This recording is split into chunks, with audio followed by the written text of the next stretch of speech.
Welcome to the fifth session of Leaders Like Me, a series of youth-led conversations Urban Alliance is holding with leaders of color. It's amazing to see our students on video from across the country, as well as all of our guests from the UA community. A few housekeeping tips before we turn it over to our student MC.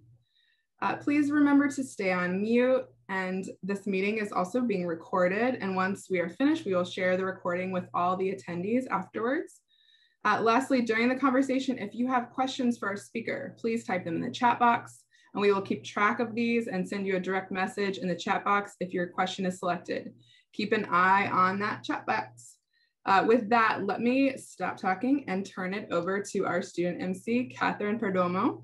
Catherine is a senior at Washington Liberty High School in Northern Virginia, is currently interning at Anderson Tax through Urban Alliance. Please help me give a warm welcome to Catherine. Please take it away, Catherine.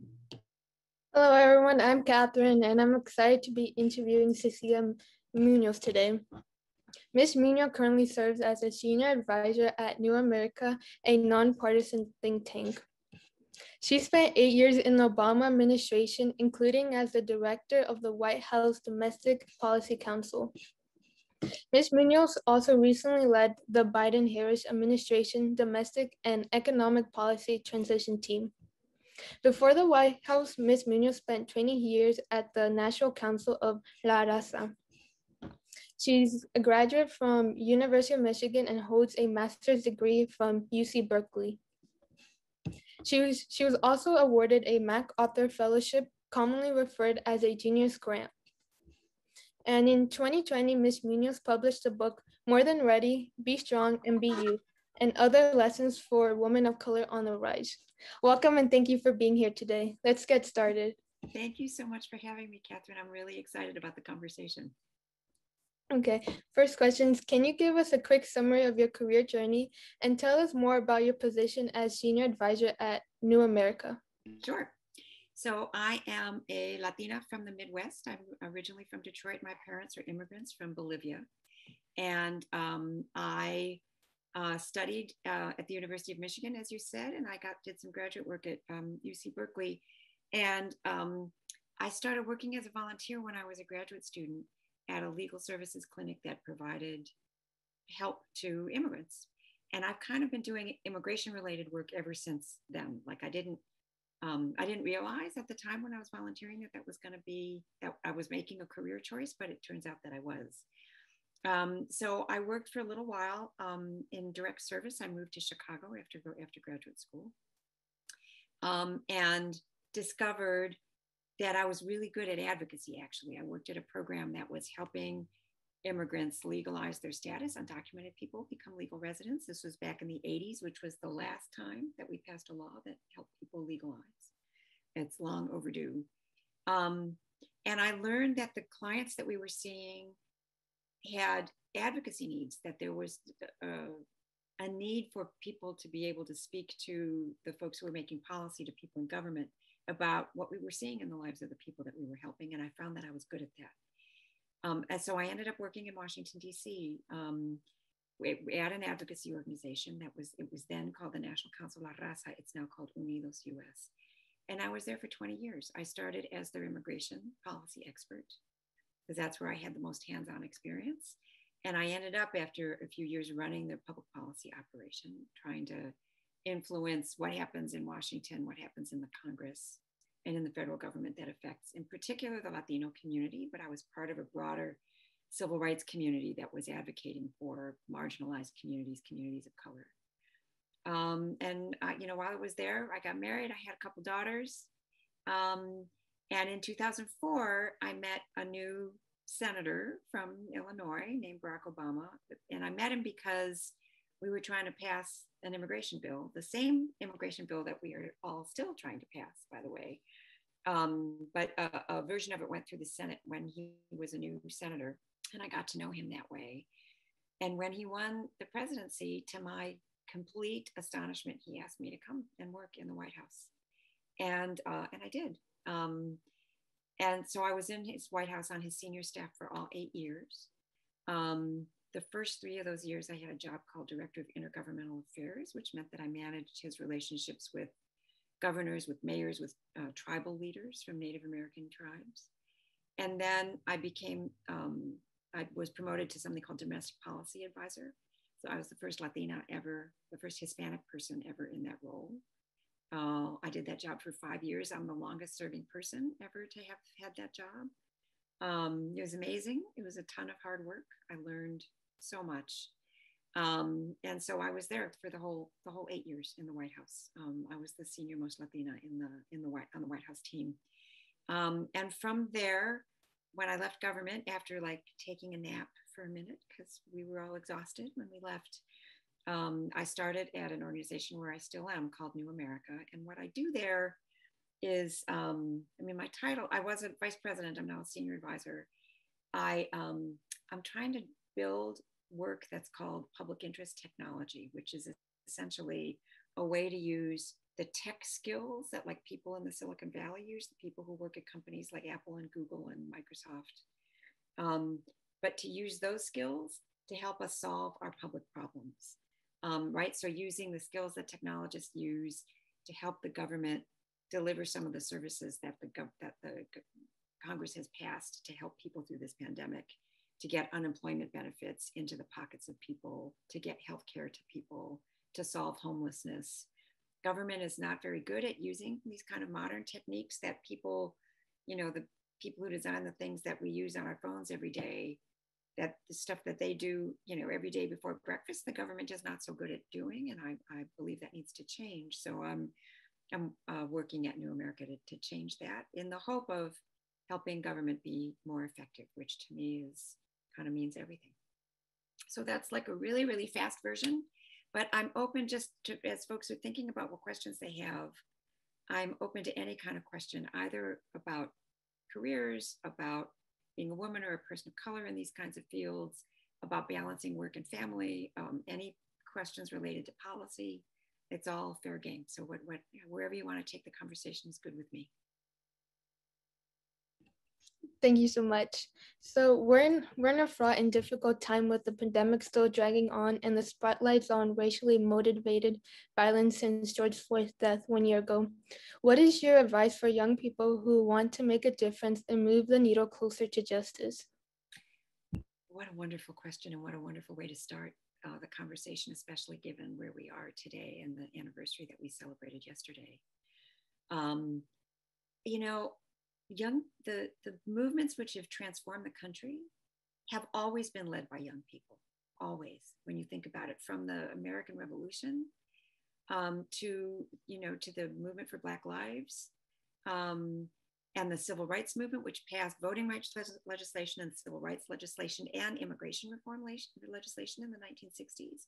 Those movements have always been led by young people. The movement for the DREAM Act, which I've been associated with for a really long time, has been led by the dreamers themselves, right? And in many cases, they started in their teens to organize and to push for that kind of change.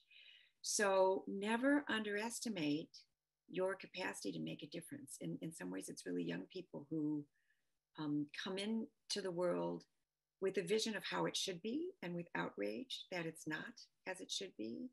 And that combination of things, as well as the energy and courage to speak out, is actually how our country transforms, right? So I worked for a president who was a community organizer.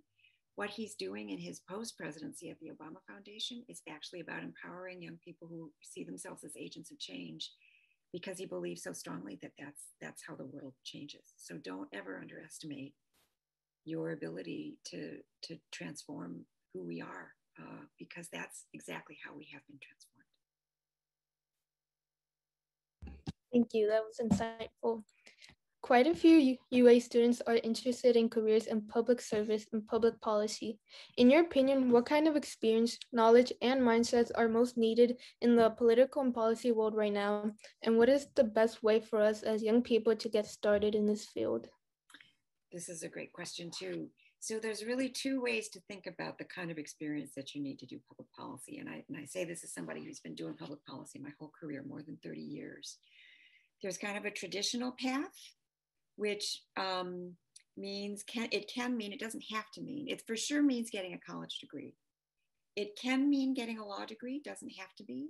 It can mean getting a public policy degree, although you don't have to. Those things can be useful, but they're not requirements. I have neither. I don't have a law degree. I don't have a public policy degree. So don't think you have to get those credentials in order to make a difference in policy. I took a non-traditional path. My path was about understanding an issue and a community really well. And that community is my own community. And so what made me good at making public policy was that I started doing work in the community itself. And I became part of coalitions and groups of activists who were working on a set of things, and we learned how to be advocates together. And so I could really be authoritative and speak really from a position of knowledge about what was going on in the lives of immigrants and how policy needed to change in order to make things better for them and better for the country. And so that's a second path. And we need more people, especially from marginalized communities, especially from communities of color, on both of those paths, right? We need folks who get trained up as lawyers or in policy schools, it's kind of with the quantitative skills to be able to make policy, but we also, it's not just about formal credentials. The thing which makes policy effective is when it's designed by people who know the people who the policy is aimed at. Because a lot of really good intentions by people who have no idea what our lived experience actually is not going to deliver for people. And we know this because, so for example, a policy that I think about a lot, it's called the Earned Income Tax Credit. It's a tax credit for working families who don't make very much money. It is a really effective program in the sense that it lifts tens of millions of people out of poverty every year. And it is not such an effective program in the sense that of the people who are eligible for it, 20% never use it. Either they didn't hear about it, or they think it's too complicated, or there's some barriers that policymakers don't yet fully understand. And so the whole point of my work, and the thing that I'm sort of most excited about, is this notion that you need people who come from those communities, who understand those communities, to be making policy. And we, because I'm one of those people, we frequently think, oh, what do we know? We don't have the credentials. Maybe there's other people who know more about how to do this than we do, and we undersell our knowledge.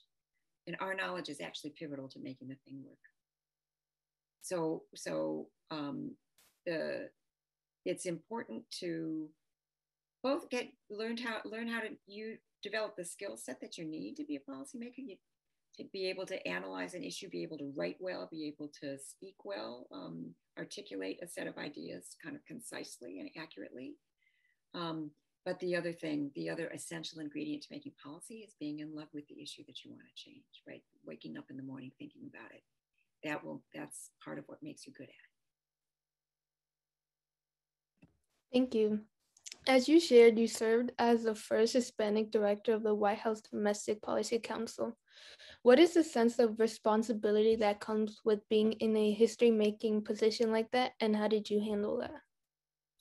I've given this issue a lot of thought, so much so that, as you noted, I wrote a book called More Than Ready, because I decided that it was important to kind of share what I learned from that experience. And I importantly interviewed 7 other women of color who I really admired, to also learn from them about how they contended with being the first one in their roles or the only person like them in the room, because it's a thing that we all contend with. And we develop similar strategies for the challenges that come with it. So in the book, I talk about what it's like when you're the only one in the room and you have that moment where you realize you have to say a thing that nobody else is going to understand, and you have to try to make them understand it. Or this times when other people sitting in the room with you make it clear to you that they doubt that you belong where you are, that they're not sure that you have what it takes to do what you're doing. And you know what it's like those times when you let their doubts become your doubts, and how to deal with that. And the sense of responsibility that if you're the only one in the room, or you're the first one like you in the room, you feel like you can't make a mistake, right? That it's not a mistake is not just your mistake. It's proof that nobody like you should be doing this kind of job. And so all of the women that I spoke to when I was preparing the book faced this. Most had never really talked about it, including me. And we all came up with similar strategies, actually, for how to deal with those doubts. And one of the reasons that the book is called More Than Ready is, in part, the title is meant to convey that the world is more than ready for what we bring as leaders. But it also conveys one of the strategies, because every single one of us over prepares for every situation that we're in, right? We do our homework, we get ready, we study, we make sure that we've prepared as much as possible so that we won't make a mistake. And, you know, whether that's a good thing or not, whether it's fair or not, it just is. I think we carry this sense of responsibility that, especially if you're the first one in a role, that you have to overachieve because you're kind of laying the groundwork for everybody else. Thank you. I couldn't agree more.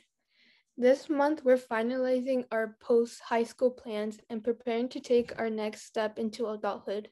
What were your career plans leaving high school, and how did they shift? I love this question because it gives me a chance to tell you that I made a whole bunch of plans, which turned out to be totally the wrong thing for me, which is a totally legitimate way to find what is right for you, is to start with what might not be right for you. So I was very sure when I left high school and when I left college and when I left graduate school that I was destined for a career in what I call direct service. So to like work at an agency that has clients that come in the door with some needs, and that my job was going to be helping meet those needs in some way. And the volunteer work that I found in graduate school was doing that kind of work. We had immigrants coming in who were either mounting a defense against a deportation, or they were going through the application process to become citizens or to bring in family members from abroad. And I enjoyed the work of helping them. And then when I left graduate school, I found myself a job helping immigrants legalize under the law that passed in the 1980s. So I went into that feeling very sure that I was destined for direct service. And I discovered that I'm not cut out for it. And in my case, it was that I couldn't let go of the people that we couldn't help because the law didn't make them eligible. And I agonized about that.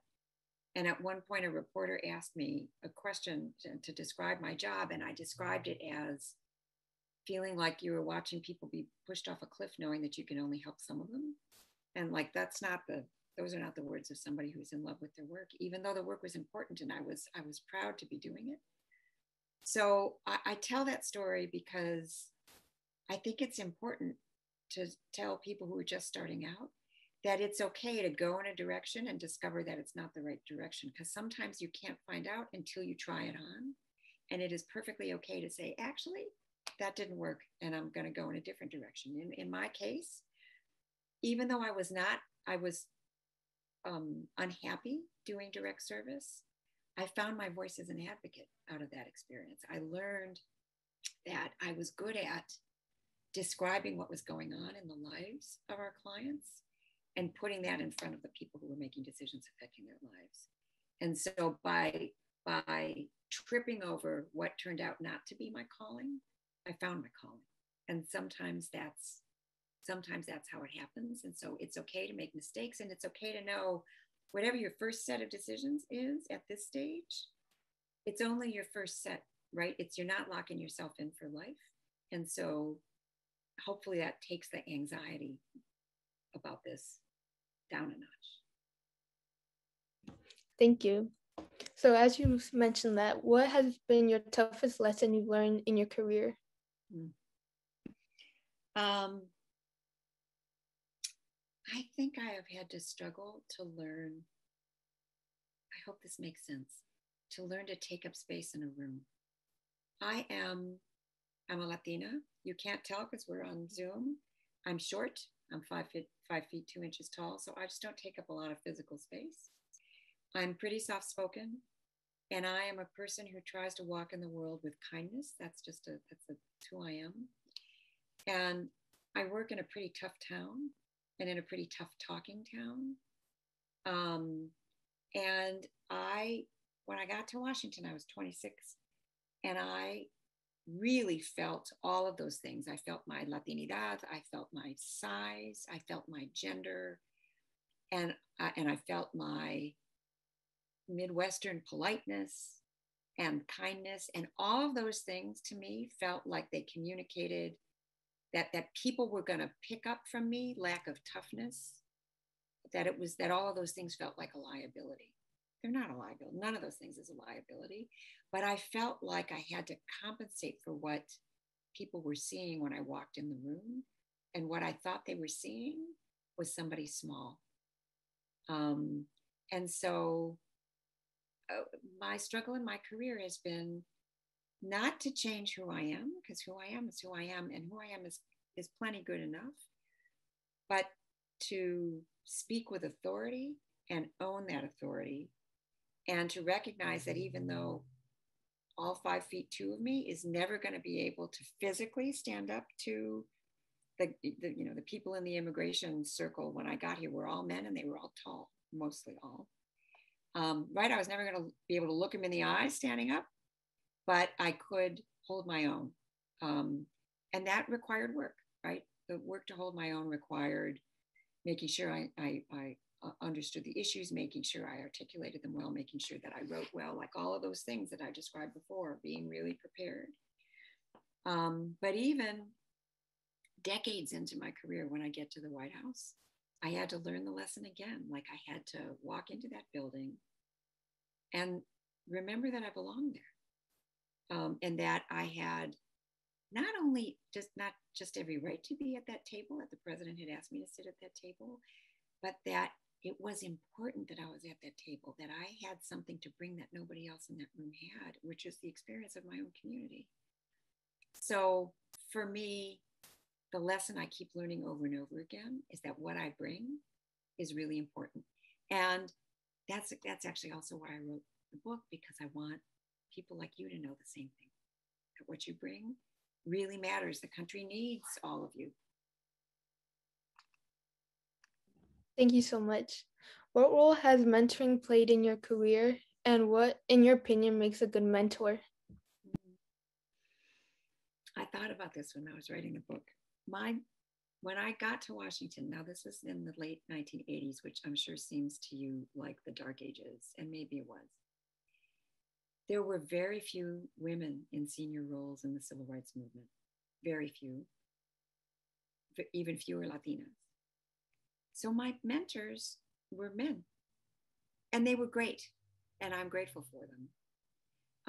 But there just weren't, I didn't even realize they were mentoring me. Now that I think about it, I realize that they were.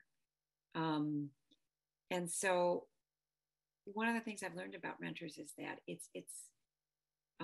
it's important to try to be one and try to be a good one. And I benefited from the people who watched out for me.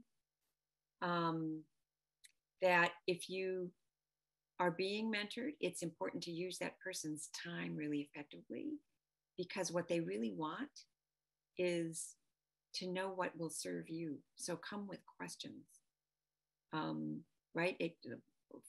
Ask them what you want to know. Don't be shy about that, because the more specifically you work to extract the information that you need and the support that you need, the more effective your mentor is going to be.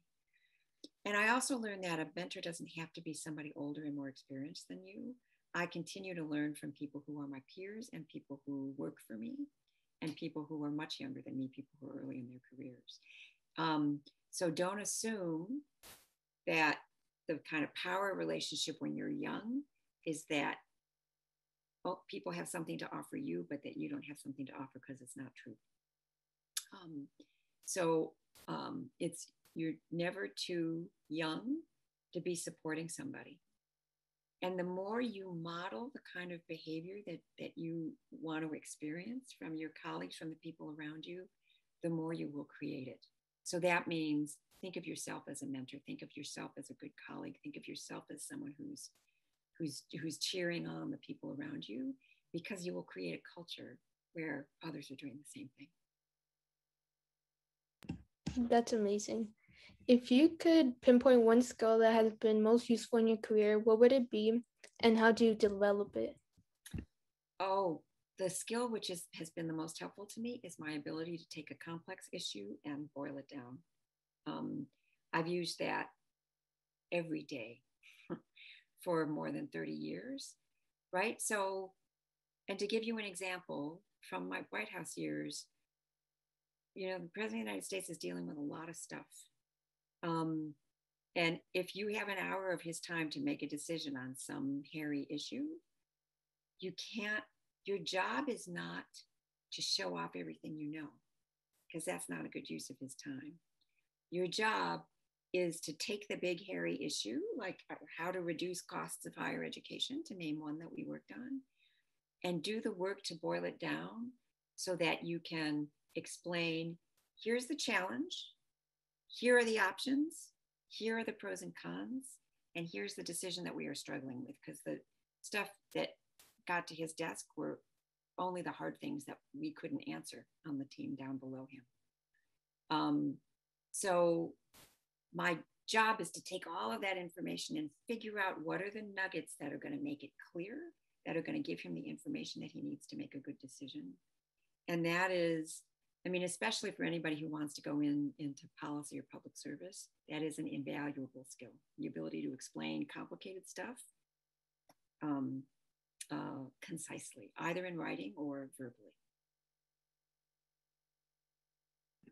Thank you. One quick question before we get into our lightning round. What is the best piece of advice you have received in your career? I think it is that it matters to take joy in your work. That, so especially now, right, where there's so much that's hard in the world.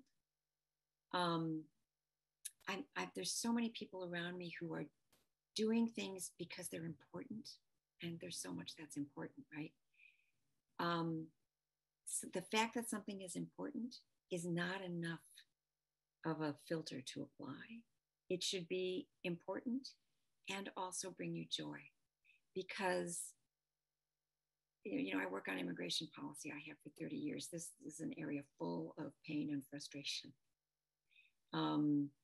And a lot of beating my head against the wall, lots of us beating our heads against the wall for changes that take too long to come. What keeps you going doing work like that is taking joy in it. And one of the stories I tell in my book is about a senator named Ted Kennedy, who's no longer with us. He was President Kennedy's brother. He was our champion in the Senate. And when we lost the immigration vote in the Senate in 2007, he threw a party. And I was like, we were all in tears. I didn't understand why he was throwing a party.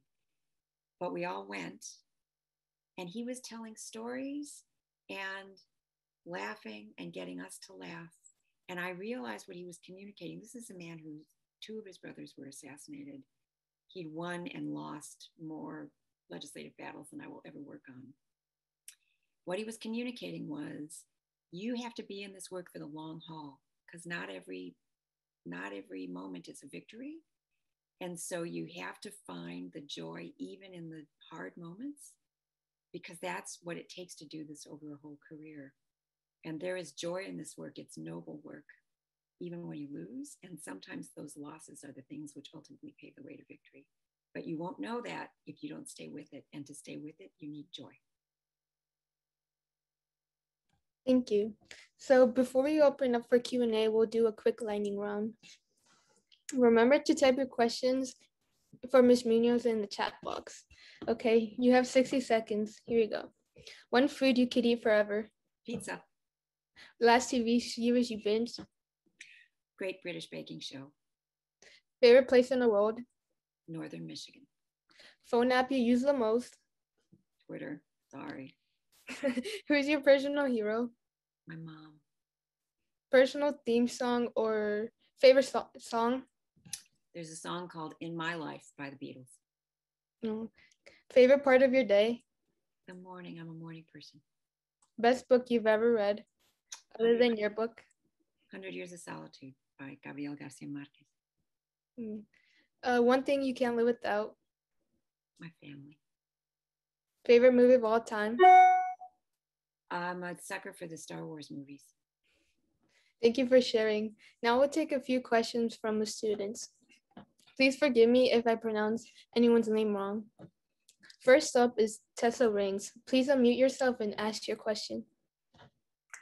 Hi.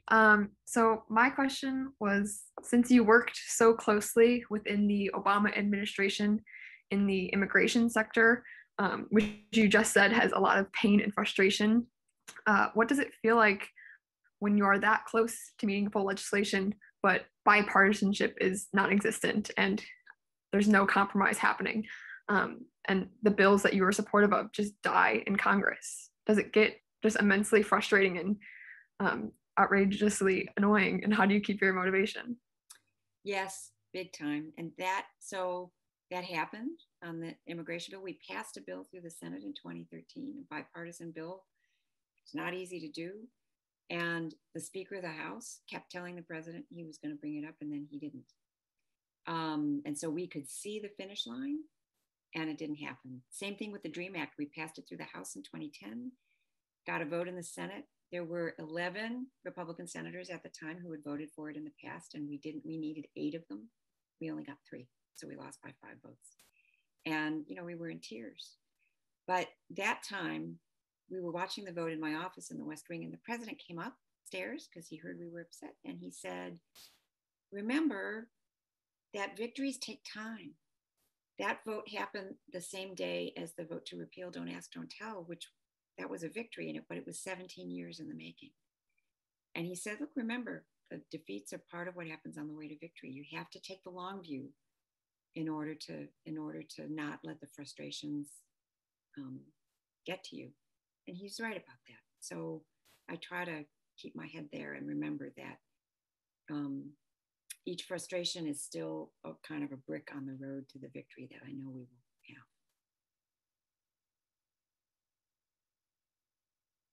Thank you so much for sharing that. Thanks. Next up, we have Jennifer Rodriguez.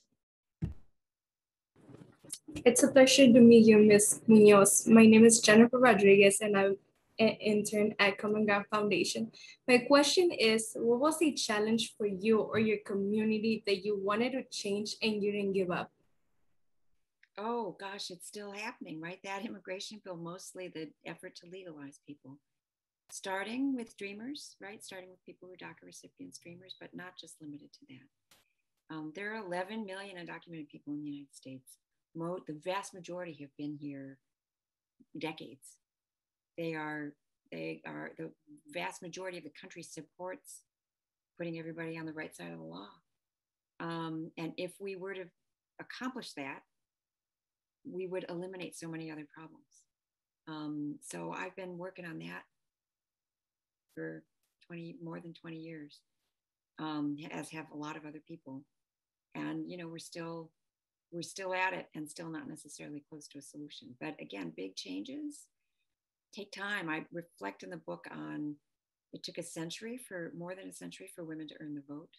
It took a century to pass healthcare reform. It was first proposed by Theodore Roosevelt and finally accomplished by Barack Obama. There were people who worked on those movements who did not live to see the change that they were seeking.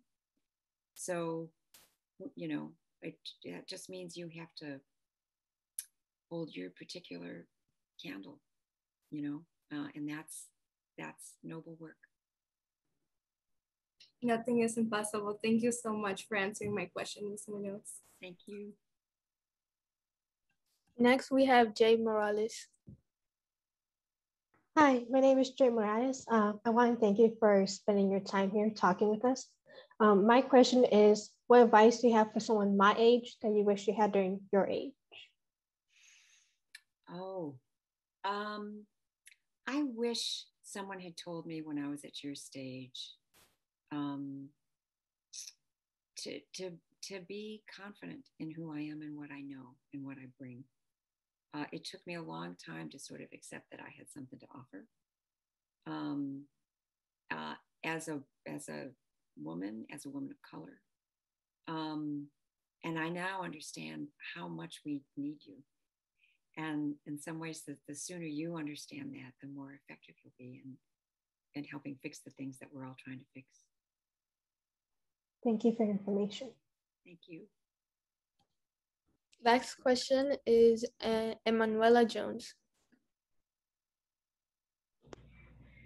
Good afternoon. My question is, I believe, a very simple yet complex question, but what do you define as justice in this changing time with a lot of struggles with race and such? My goodness, how long do we have? What a great question. I spent a lot of time thinking about equity, right? My work used to be about what I thought of as equality of opportunity, this notion that if you just open the doors and give people a chance to walk through them, that was what we were supposed to accomplish. And I don't think I believe that anymore. I'm much more focused on equity. And that means you have to have a deep understanding of the disparities in how opportunity presents itself to people. That, the classic image when talking about equity is 3 different sized people who are trying to see over a fence. The shorter one needs a taller chair in order to see over the fence. And your job is to help everybody see over the fence and therefore provide them with what is needed in order to get there. So I think equity is a major, major part of justice. And then I think,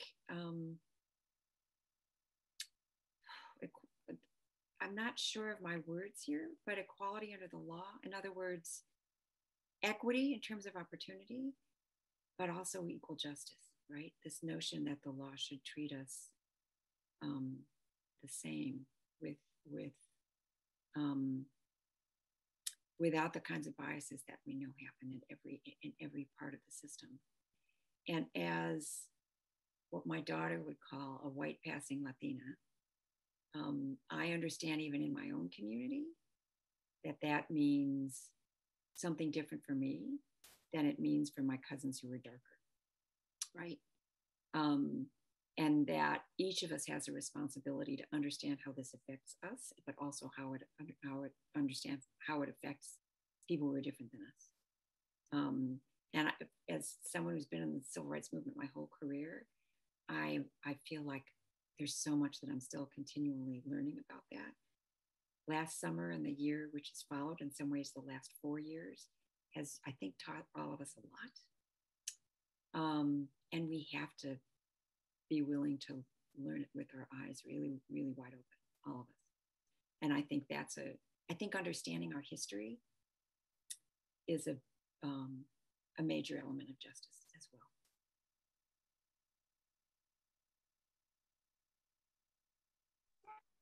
Thank you dearly for your answer. Thank you. I'm going to keep thinking about that question too, because there's a lot more to say. Thank you for it. Amazing question and amazing answer. One final question from Stephanie Estep. Hi, my question is, earlier you talked about mistakes not only affecting you, but other people. Is there a time someone doubted you because of a mistake, and how did you handle it? So, sure, absolutely. In fact, the story I tell in my book about a time when someone doubted me was not because of a mistake necessarily, but one of the chiefs of staff I served under in the White House told a couple of reporters when I got promoted to the Domestic Policy Council job that he had recommended other people, and those other people were white and they were mostly men. And he was disappointed that I got the job. And he suggested that he thought I was an affirmative action hire who was maybe not qualified to do what I was doing. So that wasn't about a mistake. That was just somebody expressing doubt and expressing it very publicly. And in a way, I let his doubts become my doubts. And in some ways, that was the mistake, right? It cost me a couple of years of confidence. And I learned that if I walked into a room knowing that I was prepared and knowing that I had information that was necessary and vital in order for all of us to make a good decision, that was enough, and that was ultimately what the president expected me to do. And I had to convince myself knowing that maybe some of the other people in the room had doubts about me, I had to convince myself that they were wrong before I had a shot at convincing anybody else. Does that make sense?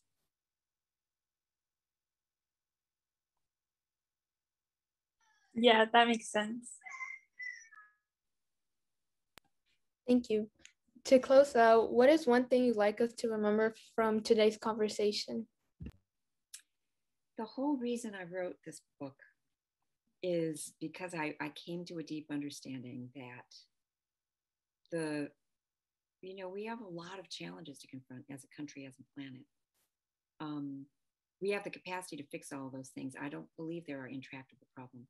I really don't. I think they're all solvable. But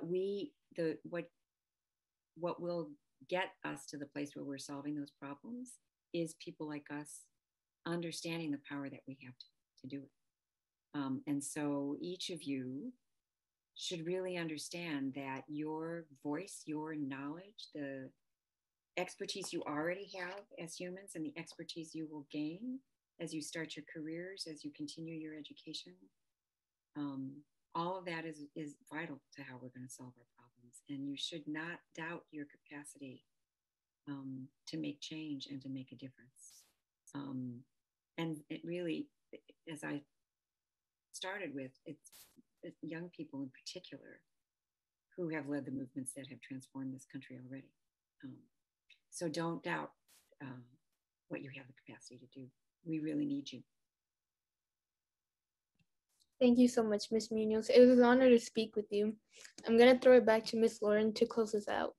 Thank you so much. Thank you all for coming to our 5th Leaders Like Me event. Cecilia and Catherine, thank you so much for such a thoughtful and inspiring conversation. Thank you. Next month, we'll be speaking with Dr. Jifa Pozo, Associate Professor of Surgery at Morehouse College. Keep an eye on your email for a registration link for upcoming event, as well as a video of the session. Thank you all again. So good to be together. Take care and have a great evening.